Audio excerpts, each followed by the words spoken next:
Hi, I'm Chris Gabbitas, Artistic Director of Phoenix Chorale. I'm delighted to be standing here with Dale Trumbore as we are just about to record the world premiere recording of her beautiful piece, Little You Looking Up. Thank you so much for working with us in this wonderful project. Yeah, I'm so excited to be back here and to be here again after working with you on In the Middle too. It's just a delight as a composer whenever I get to return and have sort of a longer lasting or years long collaboration with a Well, choir. it's nice to build a relationship with a particular composer, and we did work with you on In the Middle a few seasons ago, but to have a piece which is crafted for us, with you having listened to our sound, did you find that you wrote in a particular way because you'd heard us before? Yeah, absolutely. And I think that's my job as a composer, right? Is to take a choir's unique gifts into account. And I know with this ensemble, it was very much the lyricism of the singing, knowing that, of course, it's a professional choir and technically they can do anything, but that sort of lush, I think the sound that I associate with this group is just, it can be this warm, lush lyrical sound, and I tried to really lean into that with this piece. Well, it's working. It fitted so well for us right from the first recording, which was really exciting because as a commissioner, I have to be honest and say I've commissioned lots of work over the years, mainly when I was in the King Singers, and you never quite know what you're going to get.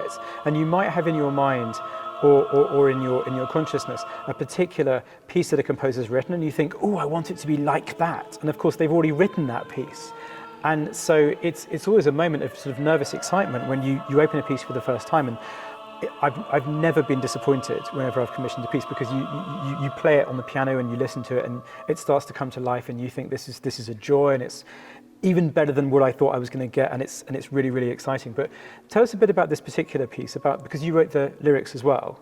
I did. So I was thinking a lot about my own relationship with the night sky, or just the sky in general, how that evolves when we're children, looking up and seeing, not knowing what exactly we're seeing, even just thinking of this magical, mysterious, like sort of the heavens above, the stars, and then how that relationship changes as we get older, how we might look up. And I know I've had that uncertain feeling of almost it's almost like you could be untethered from the earth and fall, right? When you're looking up and you imagine, what if that was the ground and this is the, right? And or just feeling so small in the scope of everything, the entire universe. How do we find our place in that?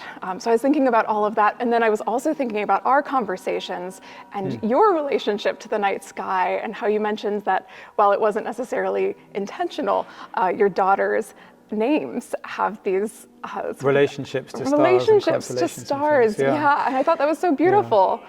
Well, no, thank you, and thank you for getting that in there. It makes it very meaningful for me. But I know what you mean. There's a juxtaposition when you look at the night sky of I'm so small and insignificant, but equally I'm here and I'm part of this great unknown, and I matter.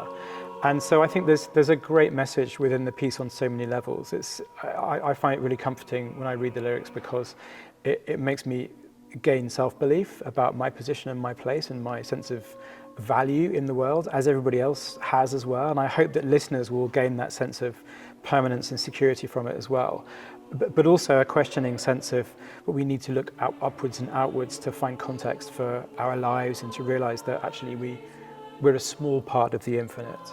And that's really important. Absolutely. I was thinking a lot about lineage too. I think because you mentioned your daughter's names, but also that when you're away from them, you look up at the sky and you acknowledge that we're all under the same sky, looking up at the same stars at different moments.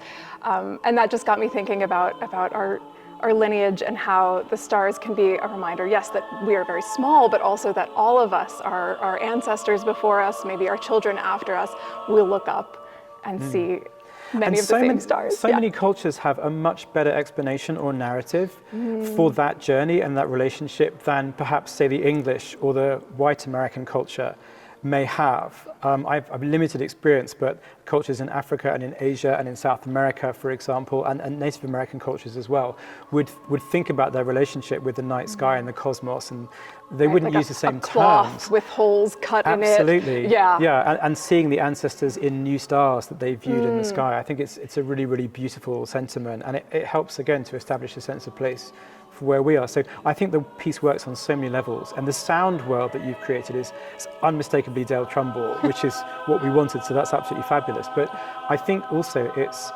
so accessible for listeners who perhaps don't know your work. So how would you describe the way that you compose to somebody who perhaps isn't familiar with what you write? I think it's very much text driven, and it's interesting when it is my text because I have to almost pretend that I'm not writing the text for a composition, that I'm just writing a poem that speaks on the page, so that then when I'm ready to write music, I can go back to the words and treat them as I would a poem by someone else. And really think about deriving the form of the piece from the words, what repeats, what comes back.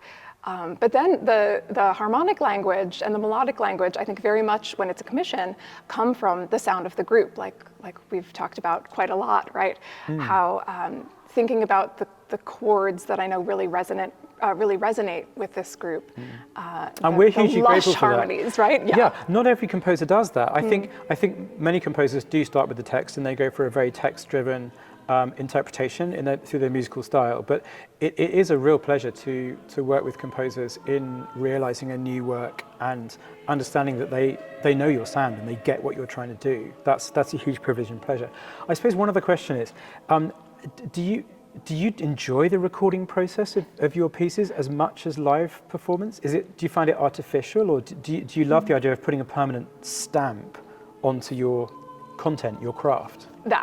What you just said. I actually really love the recording process. I love that there's something almost more relaxed than in a performance. Of course, we're all a little bit maybe tense about getting it right, but at the same time, there's this knowledge that if we don't get something right, unlike a performance where it's one and done, you accept what's happened, and you get a second shot, or a third shot, or a fourth shot at just making something exactly how you want it.